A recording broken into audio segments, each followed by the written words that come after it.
We'll start though, because we don't dare delay. No. I just gave him a bunch of pictures and he went to work organizing them. And no telling what there is in here. This is my dad and I, and we lived over on 62. And Dad was working then on the Henderson Bridge. And he said they would leave at 4 o'clock in the morning, and Model T Ford, he was driving. I have a picture of that someplace. And the other fellow would go in his Model T, and they hauled workers. Took them 2 or 3 hours to get from Mountain home. Rough road. Worked 10-hour days and drove back home and got up at 4 the next morning and did it again. These are pictures from the 40s. This is Marilyn McCool now, and we're still in touch. She spent one summer with us during the wartime years. That's the Second World War now. And Dad did a lot of work on the highways, and this was at Jack's Creek Bridge, which is up from where Chessman Ferry used to be at Calico Rock, and that's me and my Uncle Howard. We were living in a little cabin over there, near where the old CC camp was, a huge spring there. That's my uncle again and I, and south of Mountain Home near Shady Grove, their house was about half a mile down the Ship Ferry Road from the Shady Grove School where Dad went to school. And my grandmother, my mother's maternal mother, Mary Margaret Huber, taught school there. The first school teacher at Shady Grove was my great uncle. And that was the school that blew away. I have a picture of that, but it isn't in here. This is Howard Jones again, about 1940, and he was judging sheep and won. And here's the Boy Scout troop. That's me circled, and I could name all of these people. Most of them are named wrong. That's Walter Wolf, I believe, beside me there. Jack Welch on the other side. And where are we? That's when I was a scoutmaster and on the camporee, and that's Bentley Strasner's son, who's now retired. And Ernie Stone, and I've already missed it. Let's see, okay. That was at Camp Quapaw in the 1940s. Curtis Lackey, I believe Curtis is still around here someplace. This was taken at Camp Quapaw. That's Russell Langston, Don Chambers, Carl Key, J.D. Protova, Carlisle Gregg, and Emmerich Bernarski. And Emmerich's the only one that's deceased besides Carlisle. But Carl is in bad shape, so is Don. Russell's still in Conway. J.D. has Parkinson's. And the guy in front is Zach Schofield. I don't know what happened to Zach. And posing with a sign before we went on a bachelor party. We won't talk about that. And here's a picture of Woody Benedict and his brother, and Howard Evans and Charlie Reed. I don't know, I think that was in Pine Bluff. We were down there at a field match. Archery was a big deal in the 50s. There's my little brother Donnie over here. And Donnie was a helicopter pilot in Vietnam. 2 hitches as a helicopter pilot in Vietnam. Speaking of military. Yeah, and that's when I was in the Marine Corps in 1956. And the reason I have this other guy's picture next to mine is as I was getting aboard the bus to leave boot camp, my drill instructor said, set your sea bag down. And of course you start. He said, when you get I put notes in your service record book. You and Kaiser, for both of you to, It's working. both of you to go to Amphib Recon, which was the elite unit in the first division at that time. Amphib Recon, we called it. And Kaiser was a loudmouth guy and hard to get along with. He said the first time you get him out in the rubber boat, drown him. Anyhow, I managed to stay away from Amphib Recon. I thought about it. It was a wonderful opportunity for a lot of tough training, but you had to stay in just about. And I was already set up to go in the first division band, so I went into the band. So looks like tough training here. Yeah, and then we had 1 or 2 days of training a week. We killed 14 rattlesnakes and we tried to get them to cook them, but they wouldn't do it. Beautiful meat. This was in high school. This is me played trombone. Bill Key, Shirley Moore, Treat Twins, Bob Tancred, Carl Keys, Bob Urban, and Russell Langston. Russell made career music and retired from Conway High School and then from UCA band director at the University of Central Arkansas. I played in the black band in 1953 and one of the most. Can you tell which one is Royce? Memorable experience. I've eaten in the kitchens.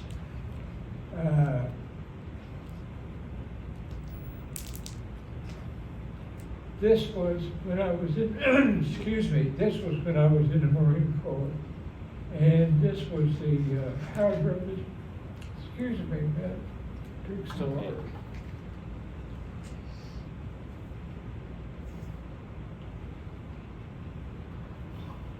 I slept in my car behind that place.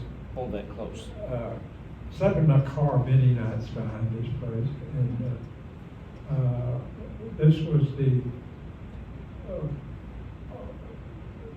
spot where West Coast Jazz started about 1950s. Charlie Parker used to work with us, and I didn't get to see him, unfortunately, but Frank Rossellino on the right trombonist was my hero, and I bought him a couple of drinks on occasion. Bob Cooper played sax, and Benedict was married to June Christie, if any of you all were jazz fans, and I bought him a drink or two. There I am sitting trying to play piano at a friend's house in South Eagle not too long ago, well, about 10 years ago. That's my mother, Ruby Maureen Hubert Jones. She had a beauty shop, and actually it was a social club. She wasn't no patrons. Anybody go to Ruby's beauty shop? Couple of you? And here's a picture I made.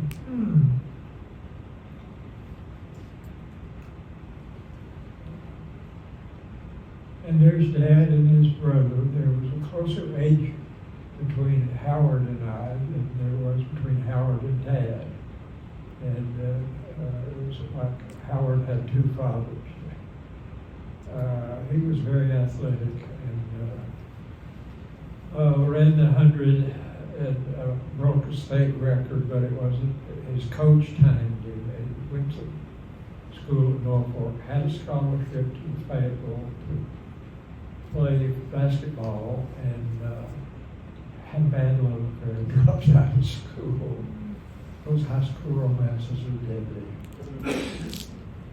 And my dad was a very gifted man, and we drive over roads here that he built. He built the road from Midway to Gassville. From I say built, he surveyed and then lost the road, and he was in his 20s. And he had worked on the Cotter Bridge in the Foreign Department, tying steel. I have a picture of him someplace where he's up on tying steel on the Cotter Bridge up high. And I said, "Why did you do that?" He said, "It paid more." The road from Camellia to Missouri line, worked on the Henderson Bridge. And this is how he earned his money growing up, trapping. He bought his boots and his brother's boots and his ammunition. He explained to me his uncle, Al Jones, showed him how to make his bait and told me how. I don't think I wanted to do it. He said, you seine some minnows, put them in a jug, glass jug, put a lid on it and let it sit on a fence post for a couple of weeks. And then you drip it around the trap. You don't bait the trap, you drip it around. It smells good too, Royce. I'm sorry. Yeah. Anyhow, he said he'd ridden the cable across the river many times. Yeah, can you all hear me? Okay. Yeah, good. These pictures, the job superintendent gave him after the Connor Bridge was completed. I've got his name someplace. Here he is sitting in the wheelbarrow.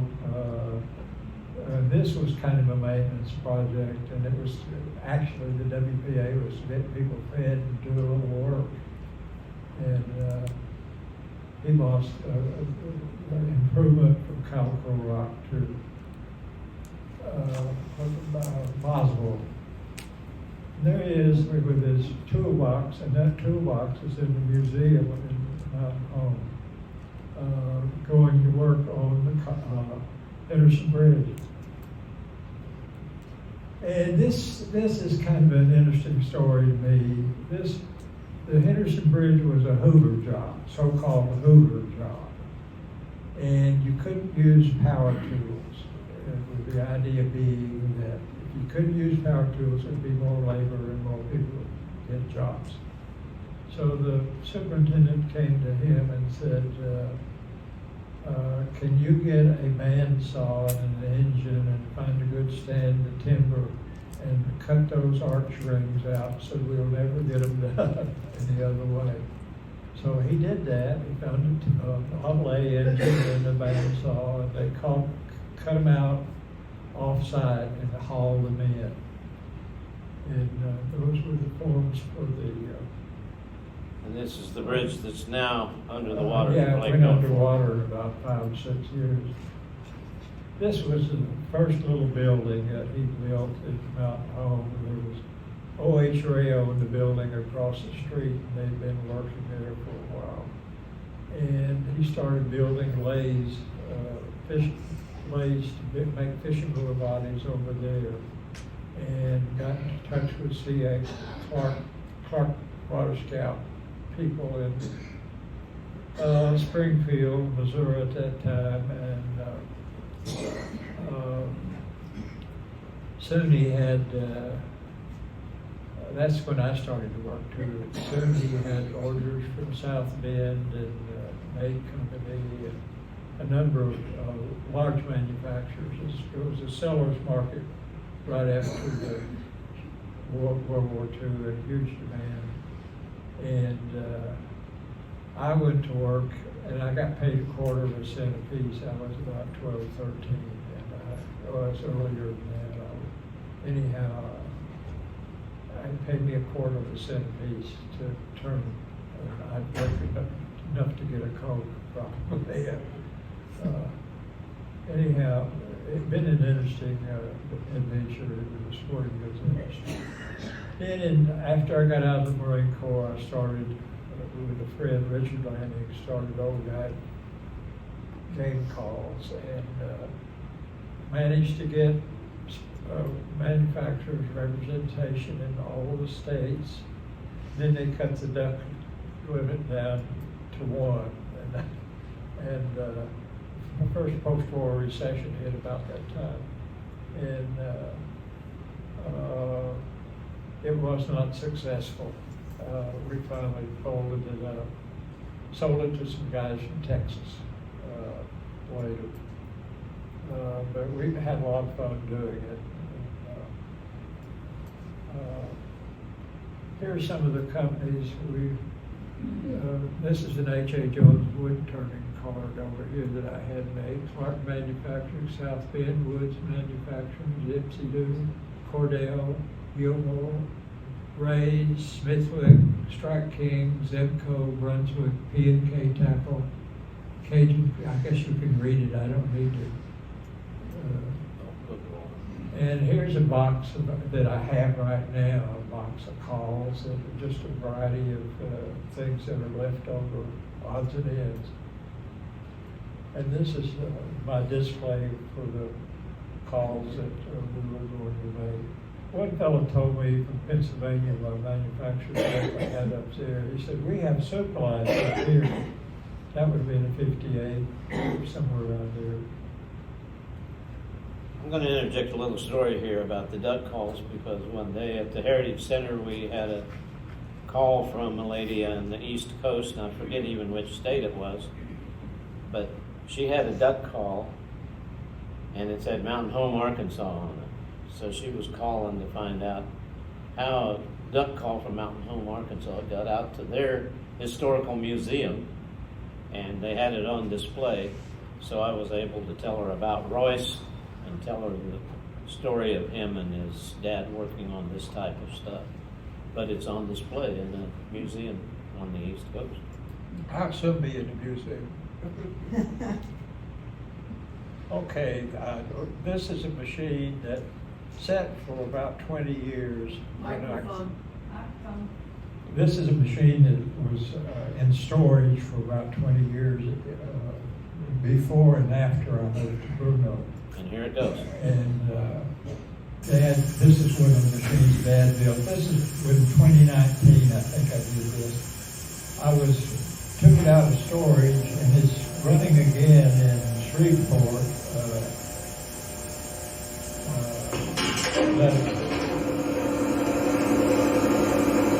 I'll be quiet.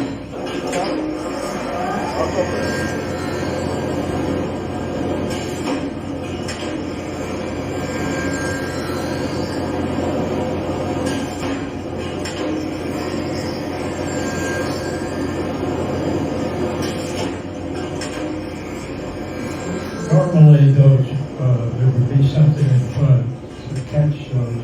I was running through, I had two more machines like this, similar to this. Some modified somewhat by that, but not this completely. And anyhow, this is running 10 pieces a minute, and the others were running. I was producing 30 pieces a minute. And most people think I shouldn't be wealthy, but I got nickels and dimes, and other people's got the dollars. But the best year I had, I made 800,000 fishing lures that year.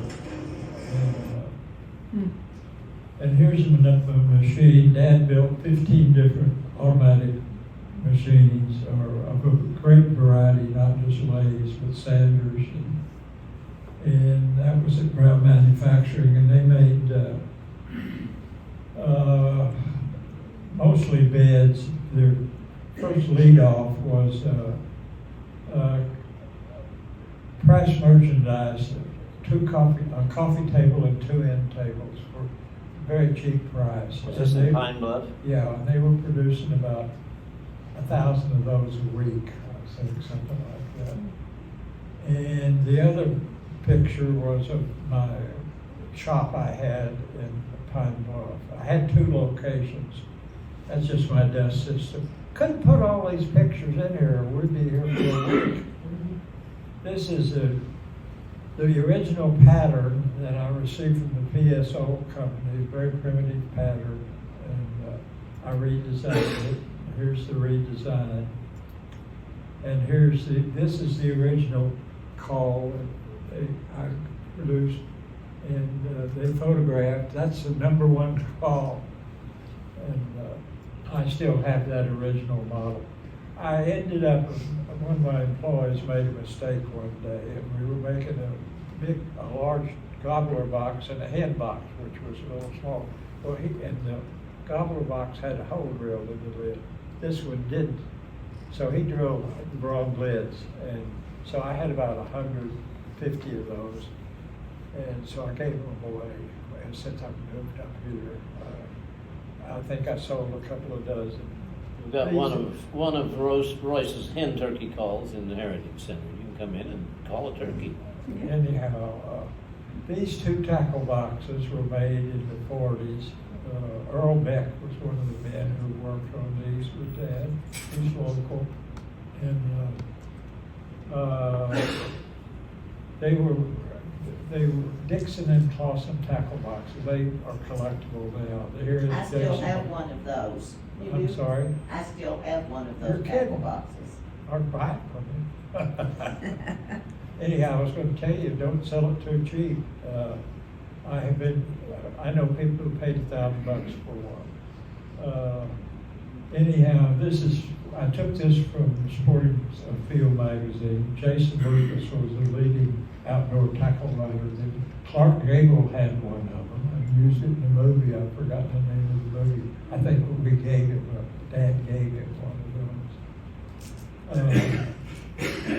And then there, the half size was never really marketed. And the one that I have is Mother's tackle box that I put fish calls in. The fish call was designed by Houston Jones, my dad, and it's the only reed that's ever employed a reed. It's the only lure that has ever employed a reed to make a sound as it comes through the water. It makes a clicking sound. And these were the colors that we had, making 7 colors. I was in charge of the paint room on that. It was about, and designed the colors and all of that. It was Carl Keyes and my dad were partners on that. Plus another partner in Cajun duck calls, Alan Earhart in Lake Charles, Louisiana, was a partner. And he dropped out because there was dissension about pricing and so forth. Anyhow, then Dad and I spent about a year setting up to make 4 styles of rattling balsa jack. It's a balsa fishing lure. We're going to make our fortune. And there were 4 different sizes. And this is something I took from the internet this week of a guy who collects them. And anyhow, I've heard a lot of different stories. I've heard the bills broke off. I've heard they didn't catch fish, and a variety of different things. Anyhow, I sold maybe 20,000 of them, and that was it. It didn't even break even on the tooling. It's just you win some and lose some. Jack Smithwick was a very fine man, and we never had a disagreement about anything. And he asked me once if I could make a fin on a particular style of lure. And one day it came to me how to do that, but it had been 2 or 3 years, and Jack was in the notion of selling out about that time. So I sent him samples, and he had sold out, and the new company was not interested. So the machine sat there for 20 years. But Jack and Mike Bacon's tackle in Shreveport, and I knew each other. And Mike and Mike's dad and Jack were all very closely talked almost every day. Anyhow, the Bacons owned the oldest fishing tackle store in Louisiana, and Mike still runs it. He's carved out a niche for himself, and the store has been in business for 90 years and under the same family. And so Mike he is still making. I'll get it said in a minute. When the new picture rolls up, it distracts me, and I get off on something else.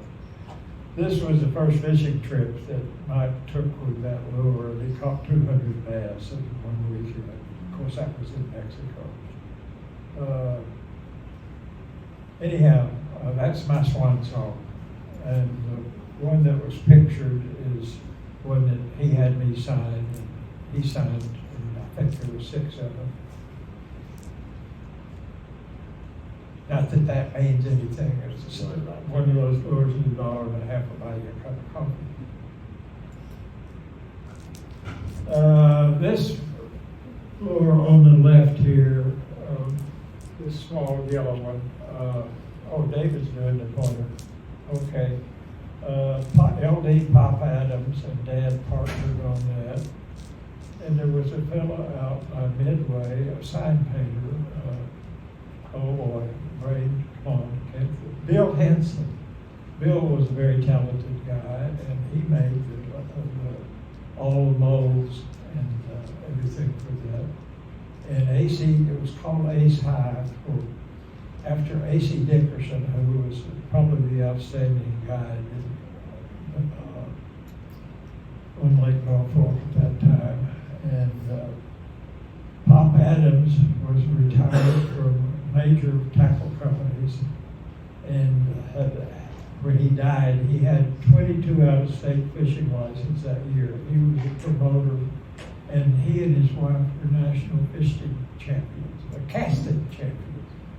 Casting was, they used to have tournaments in the 40s, and he taught me how to do flip casting and all of that. I got when I was 12 to 14, and I could throw 5/8 ounce into a coffee can 9 times out of 10, 50 feet. I was a pretty lucky boy.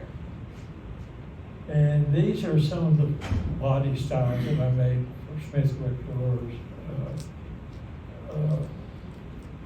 We started turning for them about 1960, 40 years. I say 60, mid-60s for 40 years. We're switching here to this. My mother was 4 years into Alzheimer's when this picture was taken. That was their 50th wedding anniversary picture. And this is a Shady Grove basketball team. That's my dad, that's circled there. And the teacher was one of the players. He's the last guy on the right. And that's Doc Fawcett next to my dad. And Dad finished the 8th grade, and the teacher saw his potential. And he said, if you'll come back to school, I'll teach you high school subjects when you can play basketball. So Dad went back to school and played basketball. And years later, I asked him about that. And I said, well, we've been the last 20 years, I said, I guess that's where you learned your mathematics. And he said, well, hell no, I taught myself that. He taught me English. And Dad could do calculus and trig, and he was extremely gifted. This is the last time I saw him fishing, and that was in 1958. And he was recovering from hospital. He died in the hospital. His heart and lungs stopped. They were fixing to open his chest when they got him going again from a gallbladder operation.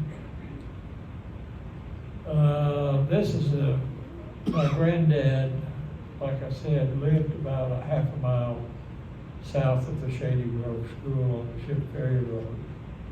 And he got depressed, and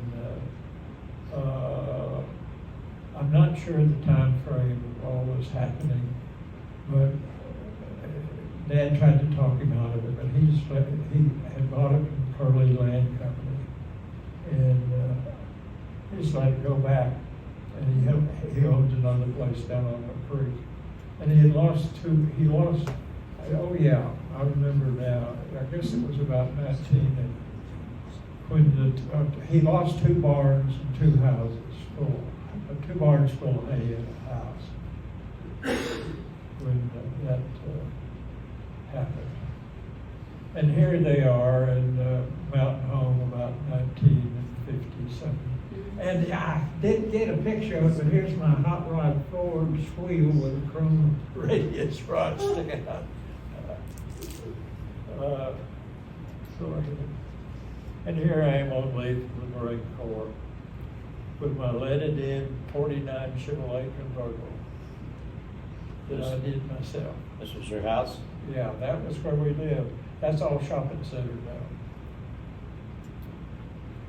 And here's my granddad and grandmother, the little gift shop, which would have been midway between where the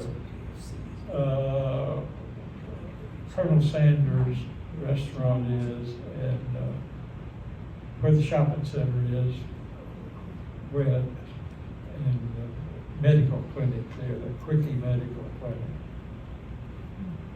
And here he is on the inside. John Bernarski would stop there about every day or every other day. And as he walked from the post office to his house out near where,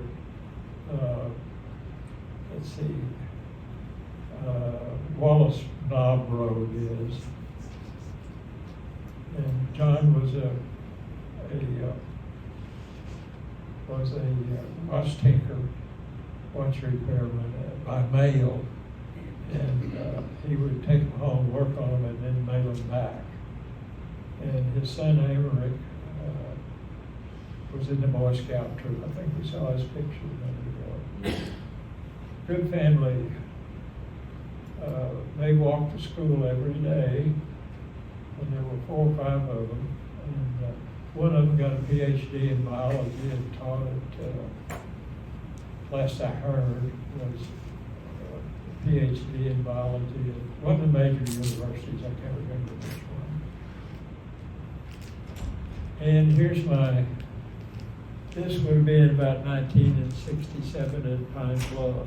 Oh, we went broke. We went broke in Mountain Home about 1963, and we were involved in the expansion project, and we got some politics involved, and didn't turn out well. And we had had our working capital loan approved out of Little Rock. We had our 502 loan, which was moving from Mountain Home to Flippin, where the old, which is now Ranger Boat property. And we had a building and 12 acres there, and formed an industrial improvement district over there. All of a sudden, I was in touch with the congressmen and senators and waiting to see what would happen. The 502 loan had been presented, but it was dovetailed into the working capital loan, both of them together.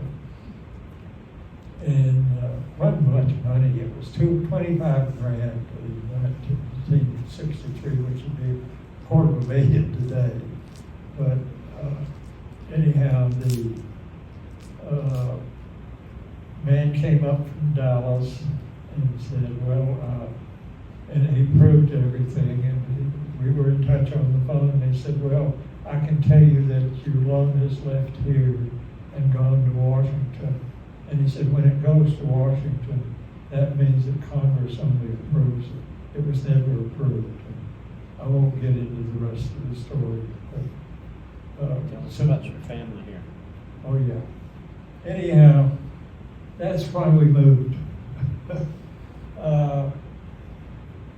My granddad and my daughter is a chaplain in Springfield, Missouri for a hospice. That's his sister, my dad in the back, my grandmother, and my mother. That's all there is to say about that.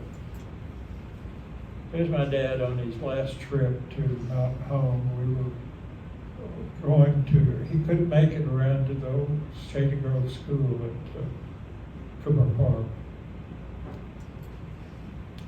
This is my mother's father in homespun clothes, his first long trousers, it says on the back of the picture. This would have been in Indiana. And here he is with his second wife. His first wife didn't work out. They were married 10 years. And that's my mother's older sister. And there's my grandmother, Little Bagwell Jones. and she went to Flat Rock School, and she and my grandfather were childhood sweethearts, and then they've celebrated their 60th wedding anniversary, and I don't know how many more. And there are 3 different pictures of her, and the center one, she looks very dark-skinned, and I assume it was working out in the fields, but she never looked that way. I've never seen it. Maybe they just, and I love this picture. They raised lambs, and I'm told some of the first in the county. And here is her mother in Oxford, Arkansas, and her aunt, Etta Mason. Don't have much communication with any of those people, and that's me over on the right. I'm about 2, this is about 1937. And here are her great-grandparents from South Carolina. And this item, my daughter has it now.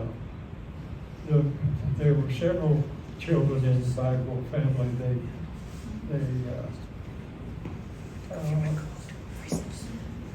They all picked cotton to pay for the organ, but my grandmother was the oldest. And so when she got married, she took the organ. They paid $28 for it brand new, and I understand that a Jones family member sold it to them, brought it to them in a wagon. And here's Morris Savage. This is my great-grandfather to Julia Davis Savage. They died in rural Southerners from Tuscaloosa, Alabama. A lot I could say about that. And here is probably the only picture that I'm aware of, or possibility. That is Margaret Savage, Margaret Chadwick. Is that right? I get confused on these names. She was a real rebel. And Dee Jackson's mother was a Jones, and so those family.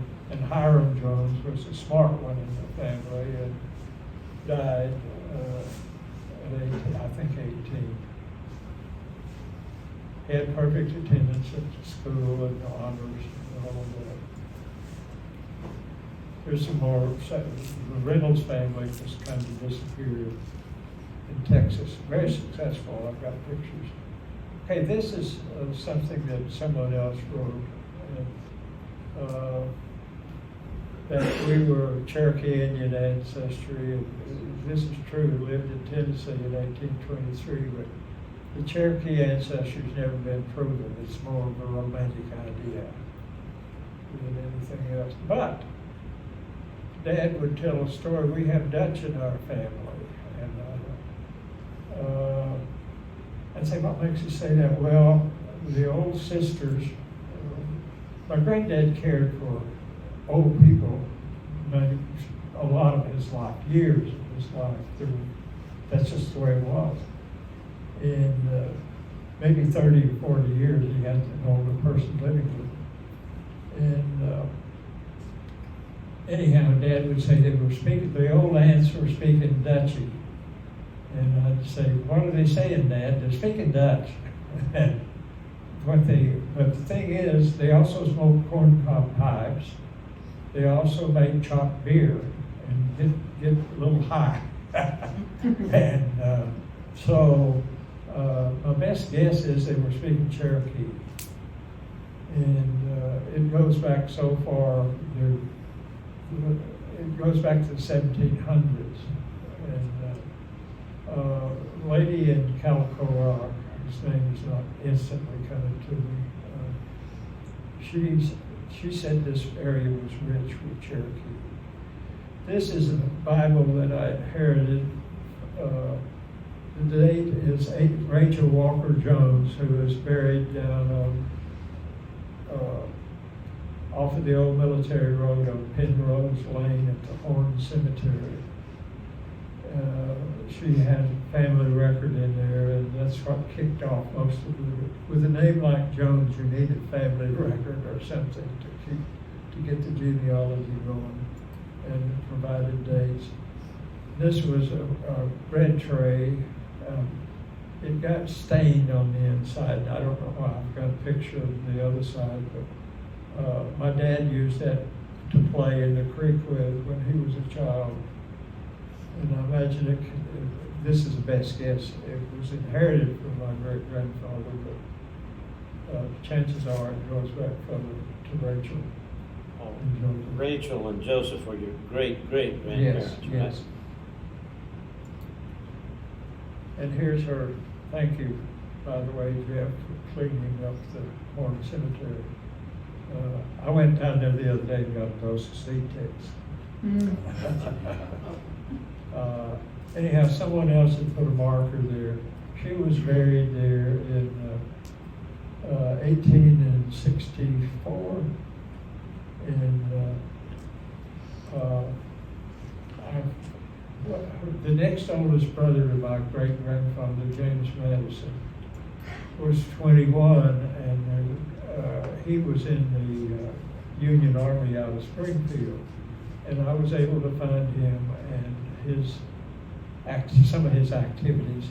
And at the time she died, it's amazing what you can find on the internet. At the time she died, he was on a scouting mission from Yellville to the Buffalo River, and I imagine they had arranged for him to check on his mother, send him on a scouting mission. That's just the best guess. And they like to think this is an authentic photo, but it may be I've never found that my great-granddad was a member of the state militia, but that was taken, my dad said that was taken at the Beaufort Fair. Well, he was almost not old enough to be in the Civil War. No, he wasn't old enough. I just ran across this picture, and I don't know where I got it from, probably off of Facebook, but I recognized my great-granddad and my great-grandmother. And Brewer Robertson. That's Brewer Robertson in the white shirt there. And I think the other lady, this lady right here in the black hat, is, no, not her. Who is it? Next to Brewer. Excellent. Yeah, Right here. that lady is Mrs. Fawcett. And I found it interesting, two ladies carrying a basket of fruit. They'd had dinner on the ground or something. And you knew who this was, didn't you? No, I don't know who the preacher is. He doesn't know who that was. I just recognize. There's a picture of my great-grandmother. She was born in 1860, I believe. And I always wondered about the name Davis, and there aren't any Davises in the family. Then I thought of Jefferson Davis, and they were not. She was born in Mississippi. And here's a close-up, another picture of he was thrown out of a horse, or thrown out of a wagon, when he was about 59 years old and broke his hip. And when you got a broke hip then, you got a broke hip, that was it. And he earned his keep. There you can see he earned his keep cutting sprouts. Had a crutch under one arm and an axe in the other. And here's a fourth generation photo. And David's early. She's teaching me the sack race in That's a wagon bed. I backed up. That would be about 1938, somewhere around there. He died, he was not, 1 month shy, 96, I believe. She was teaching you what? Sack race? Sack racing. Yeah. You jump. I remember it because it's itchy sack. Never wanted to do that. Hold that up close still. There's another fourth generation photo. That's about 1937. And this was when they moved to Oklahoma. in a covered wagon. Dad said he walked most of the way. This would have been about 1920. Dad said my dog Dixie and I hunted squirrels most of the way. Camped at night. I don't remember, don't understand how long it took them. But the older Joneses weren't happy with living in Oklahoma, so they came back. And so the others, because they were getting elderly, and he was crippled, they were worried about him, so the whole family moved back. After selling everything they had. There are a number of people here. This was his 84th or 85th birthday, and that was rare then for people to live that long. You were an old man when you were 45. And I'm in that picture. My granddad, great-granddad, mother, and her sister, several people I can recognize, but I won't point them out. And you tell them about W.A. Well, this is his great-grandparents, and they're sitting with James Alexander Ridgway. James Ridgway was a Confederate veteran, and he has written a memoir of his years of life. And Royce was able to obtain the handwritten copy of that memoir. He dictated it to his granddaughter, who was Clea Robertson. And we are going to bring that out in book form at some point. But she was related to you. The Ridgways were related to you through Selena Jones, right? Yes. And this is James Alexander Ridgway and his third wife, Selena Jones. His tombstone disappeared from here and was found in Kansas City. And then a few years ago, the Sons of Confederate Veterans, when it came back this way, they went out and reset it. So here's just some. Selena and Ridgway were married.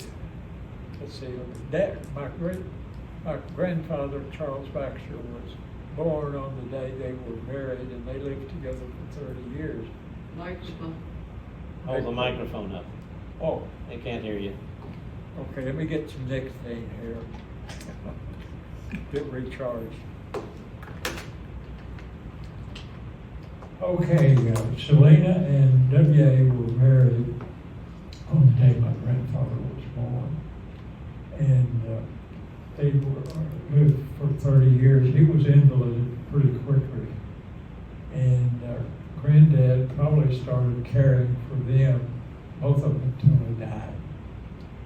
When he was old enough to carry water, fetch and carry. Yeah, it was a rugged, rough life back then. And they used to, as you all know, they had friendship quilts, and that's just, we did that spontaneously. That's George Washington Jones. He had, was the first Jones in Baxter County, about 1855. Died in 1902, had a grist mill down on Big Creek south of Mountain Home, and had a blacksmith shop about where the camp nursery is on Highway 62 East. That's west. And we're going to go out there with a metal detector some of these days. There are stories I could tell about the blacksmith shop, but I'll let that go. My dad disputes this, but my grandfather said George Washington Jones made this lock. So that's the story. It's in the, And Royce has given that to us. We have it at the Heritage Center. and here's my wife and I, and Judy Crawford, and my daughter's first birthday in Pine Bluff in 1966. And that's obvious we're playing with some kind of game, I don't know what it is. And here's Judy and I and Karen at Knuckles' house in Springfield. Judy was a very successful lady. She was scared to death to drive to work.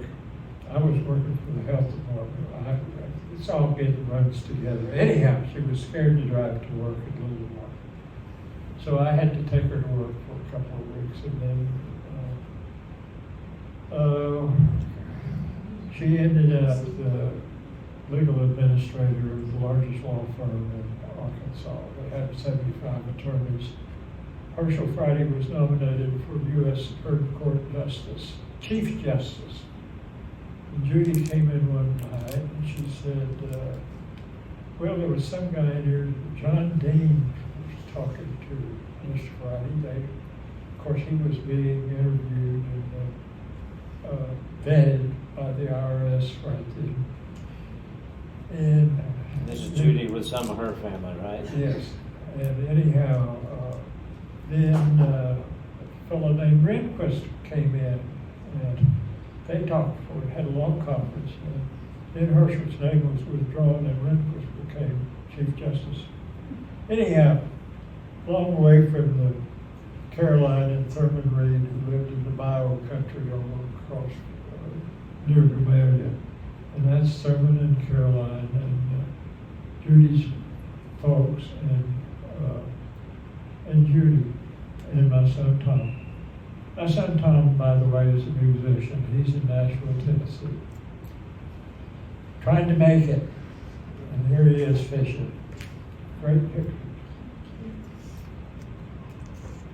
And he's the only one who caught fish that day. And here, Bill Nelson and Maribel Nelson and I were on the float in Buffalo. That's in the 60s.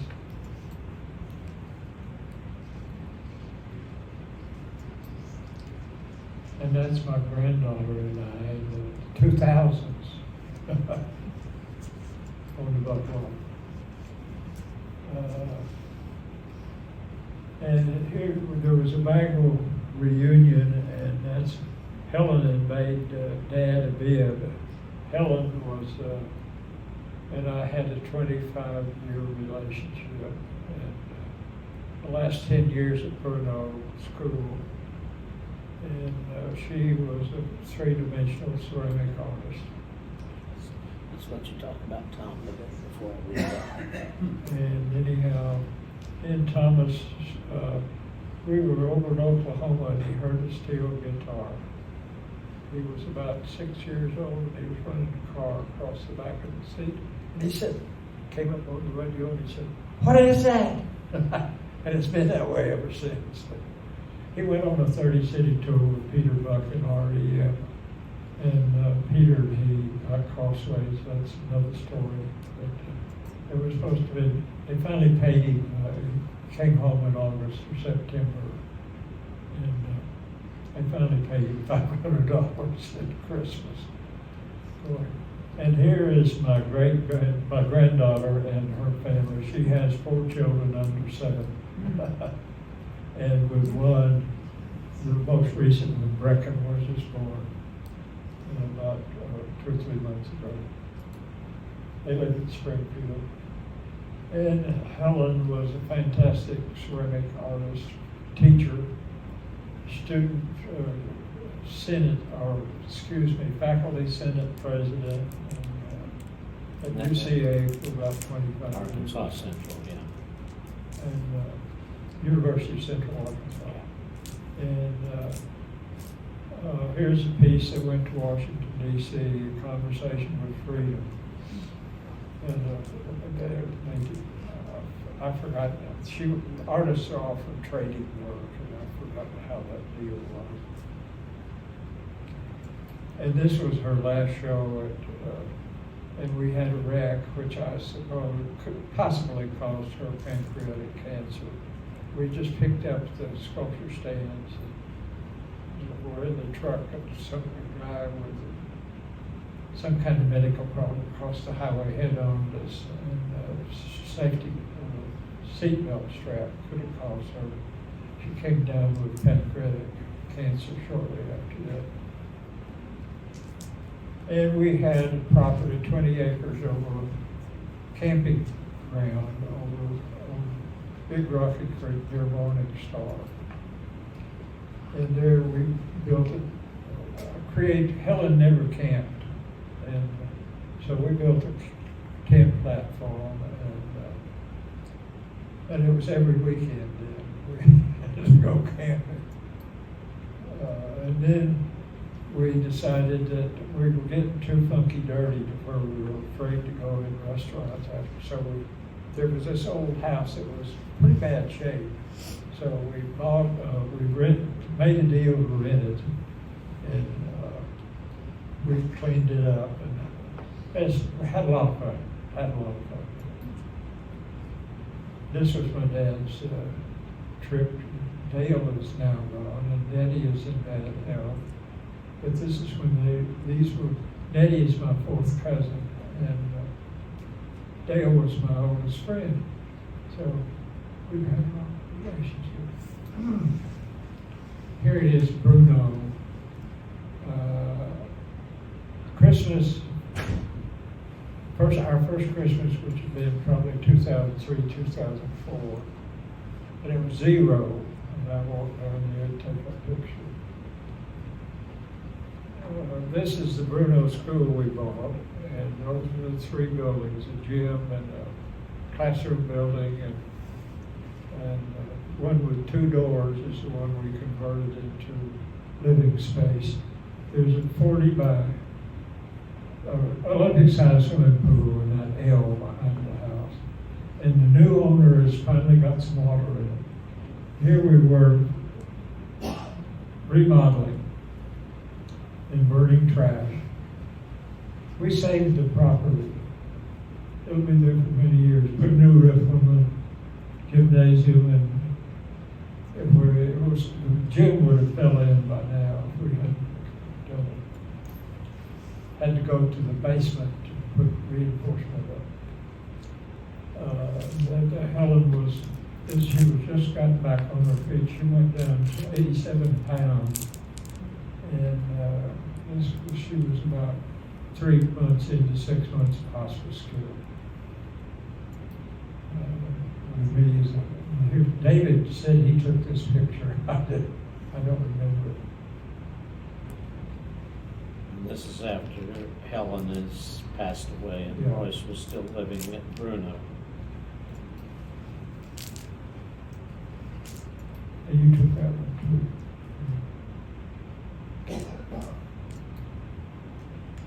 And here was my shop at Bruno. And a lot of the stuff there I gave to the fellow. I gave a lot of stuff away. I meant to have 3 auctions, one for each building, and COVID hit. And I didn't want to be responsible for causing illness and sickness. So I gave away a lot of stuff. And I gave the fellow all of the contents of the gym. And these ladies, thousands of dollars worth of equipment and tooling went to the salvage yard. I just gave it to the guy to get rid of it. Royce says this picture makes him sad. Yeah, that makes me sad. But when it's over, it's over.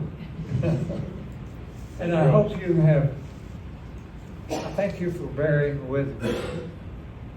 Any questions? Yeah, does anybody want to comment? I have one question. So you don't live in Bruno anymore. When did you leave Bruno and where do you 2 live years now? ago, 2.5 years ago. And I live out near Midway, Okay. and I bought a very small property. And I'm happy. Thank you, Royce. David said thank you, so that means I'm through.